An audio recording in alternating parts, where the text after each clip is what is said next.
Now there's a lot that goes into capturing beautiful photos, and on this channel I talk quite a bit about the act of going out and shooting, and I give you guys tips on how to capture better photos while you're out shooting. But editing is also an incredibly important part of the creative process for us as photographers. It's where we really polish the photo and give it our visual signature before we share it with the world. And today in this video I want to talk about some common editing mistakes that you might be making that are preventing your photos from standing out online, as well as give you guys some pro level editing tips as well. Now before we jump into it, head down to the description and download my free preset pack. It has 6 of my favorite presets that I've been using to edit pretty much all of my photos recently, especially the warm portrait preset. I love the way it looks. Those are completely free. Once again, there's a link down in the description, and I hope you guys enjoy. And also I have a brand new Lightroom editing course coming out very soon, and if you guys are signed up to my email list, you will know all about that. But if I do release it and you're watching this video at a later date, I will put the link down in the description as well. Now before I jump into the first mistake, I want to preface this video by saying that at the end of the day, editing is completely subjective, and some of the things that I'm going to say in this video you might not fully agree with, and that's totally okay, because at the end of the day, photography is a subjective art form. So these are mistakes that I noticed that I don't think look good in photos, but that might not necessarily be true for you. So keep that in mind while you're watching this video, as well as any other video on photography as well by me or any other YouTuber. Photography is subjective. There's no right or wrong. Go with what you think looks best, but these are just some mistakes that I noticed that I don't think look all that great in photos. So with that said, the first mistake that I see a lot of photographers making is over styling an edit, or forcing an edit onto a photo where it just doesn't really mesh and it doesn't look natural whatsoever. Now, stylized edits look good, and a lot of my photos are actually quite stylized. I like to really pull the colors out of the image and really make them pop, but there is a limit to that as well, and you don't want to push an edit too far to the point where the photo starts to fall apart and you start to get banding in the skies, or too far to the point where it just doesn't look anything like real life. And I see this a lot when you're trying to push new colors into the photo, when you're adding colors into the photo using the color grading panel, or you're just shifting the hues to the point where they're nothing close to real life. You do need to be careful. I think stylized edits look really good, but don't take it too far to the point where it looks nothing like real life. But where I see this mistake made most is photographers trying to edit photos from all around the world in one singular style. Now I know as photographers, many of us desire to have that consistent visual signature in our work. We want to have that consistent style across our work, and one of the easiest ways to do that is to edit all of our photos in a similar style. But if you're shooting a wide range of subject matter, it can be super difficult to make all of those edits look like a similar style. And I see this mistake a lot with photographers who absolutely nail the edit for one location, say they're in Bali, and they create a preset and it just looks epic for all the photos that they shot in Bali. But then they go to Norway and they try to use that same preset and it just doesn't work at all. The colors are completely different, the tones are different, and it just isn't the right style for that particular environment. And this is what I mean by forcing a style on a photo where it just doesn't really work. I think it's really important for us as photographers to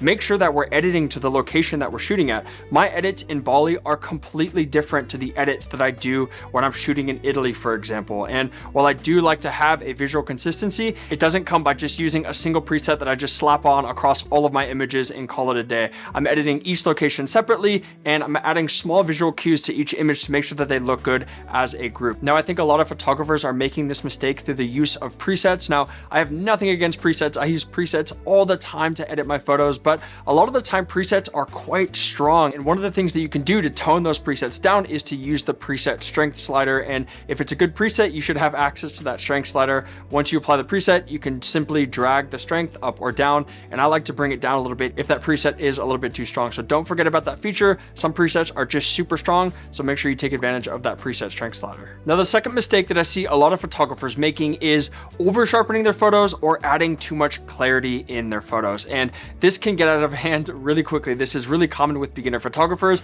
I used to do this as well when I look back at my old photos. There is so much clarity going on because it looks cool. Clarity looks really interesting. It's not something that we can typically do with our smartphones. So when we pick up our first camera, the clarity slider looks absolutely dope. I get it, guys, but there is nothing worse than a photo that is too sharp. If your photo is too sharp and there's just too much clarity in that image, it's gonna pull the focus away from what's actually important in that image. And one of the things that I like to do is to actually tone down the clarity in my photos so we can focus more on the shapes and the composition and not so much the detail, because if there's too much detail, it can be really distracting and your eye just doesn't know where to look in that photo. But you can definitely take this too far as well. And if you drag that clarity slider all the way down, that's just going to look too extreme. And editing is really all about balance. It's seeing how far we can push things to give it a stylized look without the photo completely falling apart or just looking absolutely ridiculous. And one of the ways that I like to use clarity is I'll reduce the global clarity on my photo by maybe -15 or -20, and then I'll create a new mask and I'll select my subject and I'll just re-add that clarity back onto our main subject. So our subject is at 0 clarity and the rest of the image is at -15 or -20. So it's not too extreme, but it enhances our photo because it allows us to focus on what's most important, and that is the subject in our photo. Now, if you do really want that dreamy, glowing film look that a lot of photographers are chasing these days and you don't have a Pro Mist filter, you can do this in Lightroom, but instead of reducing the clarity by -20 or -30 on a global adjustment, we can simply target that adjustment to just the highlighted areas, and this is super easy to do in Lightroom as well. All you have to do is open the masking panel, add a luminance range mask, click on the brighter area of your image, and then refine the range so it's only targeting the brightest areas of your photo. Then scroll down to effects and bring that clarity down just a tad to add some bloom into that photo. And I like doing it this way because it looks a lot closer to actual film halation, which affects the highlights and not so much the darker areas of our photo. So be very careful when you're sharpening your photo, or especially if you're using the texture or clarity sliders. They can very quickly get out of control, and this is how I personally use them in my work, and I hope that helps you guys out. Now, the next mistake I see is a lack of color contrast in a photo, when it's actually really easy for us to enhance the color contrast in our image. Now, I'm sure many of you guys know what contrast is, right? It's the difference between the brightest and the darkest areas of our photo. And color contrast is exactly that, but for color. It's the differences between the hues, the saturation, and the luminance values of all of the colors in our image. And color contrast just looks really good. Instead of just having one color dominating your image, if we can pull those colors apart a little bit, that can add a ton of visual interest into our photo. Now, you can easily add color contrast into your edits using one of the many different color editing tools that we have available to us in Lightroom. And sometimes it's as simple as just changing the hue of one color in your photo. Like in this photo, for example, I absolutely love this photo, but after I finished editing it, I noticed that the greens were just a little bit too strong, and I wanted to kind of pull those colors apart a little bit and introduce some browner or some orange tones into that foreground area to help create some color contrast in this image. And I did that by simply going down to the HSL sliders and dragging the yellow hue slider to the left a little bit. And that just brought a lot more warmth back into the foreground in particular. And it allowed those brownish areas to really stand out against the greener areas in the foreground of this photo. And I think it just looks so much better by making that one small adjustment to the colors. Now, of course, editing the hue isn't the only way to add color contrast into our images. And depending on the image, you might need to adjust the saturation of a color or the luminance value of a color to add that color contrast into that image. So I recommend just playing around with the color mixer sliders, check the hue, saturation, and luminance of every color that you have available and see what look that gives your image. This is one of the best ways that we can add a lot of visual interest into our photos. Now, bonus points if you can increase color contrast in your photos and achieve color harmony at the same time. And color harmony is the relationship between colors and how they appear to us as humans. And certain colors just look really good together, like a blue sky and a warm beach, for example. Blue and yellow or blue and orange are complementary colors, and they look really good to us from the human eye. But color harmony is an entirely different beast. But if you guys do want me to make a video on color theory and color harmony, let me know in the comments down below and I'll put that together for you guys. Color is probably the thing that I spend the most on when I'm editing. I spend hours staring at my screen, just dialing in each slider to make sure that the color looks good. So let me know in the comments down below if you guys want a video dedicated to that. And we will be doing a deep dive into color as well in my upcoming Lightroom course. Once again, make sure you're signed up to my email list so you don't miss when that comes out. Now, before we jump into the next mistake, I want to ask you guys a question. What would you create with $100,000?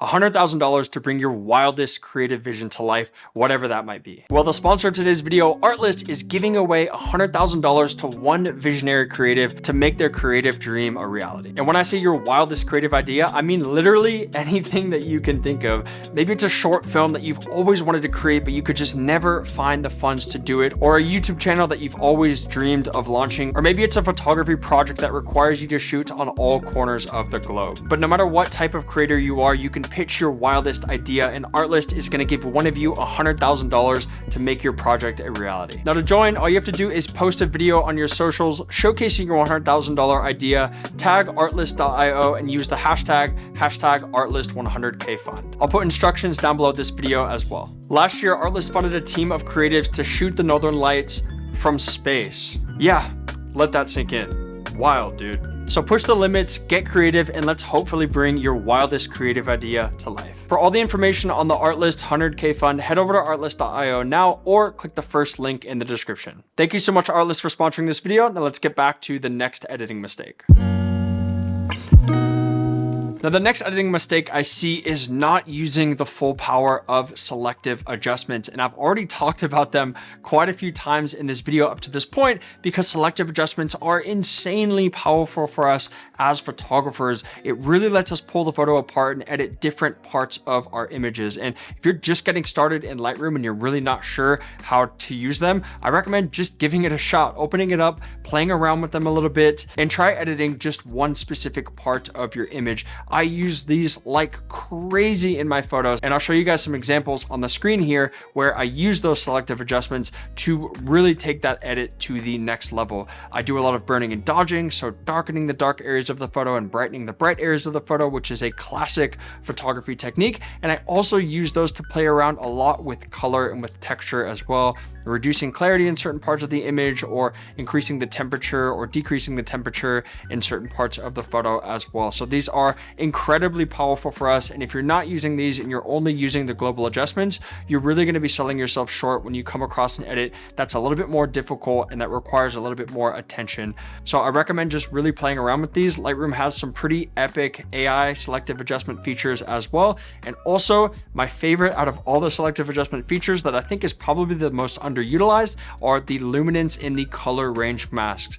They are absolutely massive for us. They allow us to select a very specific luminance value or a very specific shade of color in our photo, and we can just edit that very small selection to fine tune the colors or to fine tune the light a little bit more. So I highly recommend checking those out. But if you're not using selective adjustments, I highly recommend that you do so because you're selling yourself short if you're only editing globally. Now, this next mistake is something that I see so commonly with both beginner photographers, but also with photographers who have been in the game for quite a while, and that is pushing the HDR look just a little bit too far. Now, one of the things you'll probably read online when you just start learning about photography is that you should always make sure that you maintain some semblance of detail in the highlights and in the blacks, right? You should never be clipping information. You should never be losing information in the highlighted areas or the darkest areas of your photo. And my response to this is that's bullshit. There is no reason why you cannot completely blow out the sky or completely nuke the blacks in your photo because, like I said at the beginning of this video, photography is subjective. It's an art form and you can do whatever you want to your image. And I actually don't love this advice because when people open up their editing software, the first thing they do is reduce the highlights and increase the shadows. And that just makes the photo look super HDR, not realistic at all, and also way overly detailed to the point where it's really difficult to know what to look at in the image because everything is just exposed to the maximum, right? It looks nothing like real life. And it also completely nukes skin tones, and it'll make somebody look about 30 years older if you just completely nuke those highlights. So be very careful when you're increasing the shadows or the blacks or decreasing the highlights or the whites. We do like to have some detail in our photos, but by no means do you have to maintain all of the detail in your photos. And when I'm editing my images and it's a super high contrast scene, I'm very cautious with reducing those highlights and increasing those shadows a little bit too much to the point where it looks too HDR. It's totally okay to lose a little bit of detail if it's going to look better and it's going to make your image look more compelling. All right, last but certainly not least is awkward cropping. And I mean this in two ways. Number one, it's cropping your photo into aspect ratios that just don't really make a whole lot of sense. Typically, I recommend photographers just stick with more traditional aspect ratios, like if you're shooting landscape, 2:3 or 16:9 or 16:10. And if you're shooting portrait, 4:5 or 8.5:11 or whatever the default that your camera spits out. I see a lot of photographers cropping their photos into squares or just awkward aspect ratios that aren't really commonly used in the photography community. And while there's absolutely nothing wrong with doing that, I think you are ruining the appeal for that photo because people just aren't typically used to seeing that. Now, maybe that's exactly what you're after, and that's okay. Like I said in the beginning of this video, photography is subjective. Do whatever the hell you want, it doesn't matter. But if you are trying to make your photo stand out a little bit more, I would recommend sticking to more traditional aspect ratios like 16 by 9, 16 by 10, 4 by 5, or 8.5 by 11. Now on the flip side of that, some photographers are cropping their photos in normal aspect ratios, but they're cropping them in a very awkward way. And the biggest mistake that I see with this is just not allowing the subject to breathe in the composition by cropping the image too close. And one of the things that you'll see me talk about on this channel quite a bit, especially in terms of composition, is negative space. And negative space is just as important as positive space in photography, right? We need empty parts of our image because it lets our subject breathe and it gives them context in our photo, and it just allows for a cleaner composition. So instead of just cropping your photo super close onto your subject to the point where it's right above their head, let them breathe in that frame a little bit. And as a photography teacher, I take a look at a lot of photos from beginners, and this is probably one of the biggest editing mistakes that I see. It's just cropping a little bit too tight and not letting that subject breathe in that composition. So when you're out shooting, don't shoot for the crop, shoot exactly how you want that photo to look. This is how I shoot. And to be honest, I don't crop my photos all that much in the editing phase because I shoot for how I want it to look as an end result. Now, there's a lot of other editing mistakes that I see quite often as well, but I just wanted to focus on the big ones in this video, the ones that I see the most and the ones that I think are holding you back from having your photo stand out or be a little bit more compelling. So I really hope this video was helpful for you guys. Let me know in the comments down below if you want me to make a follow-up to this or you want more editing videos like this. I would be more than happy to make them. And also don't forget to download my free preset pack as well. But thank you so much, Artlist, for sponsoring this video. I really appreciate you guys watching to the end, and I will chat with you guys again very soon.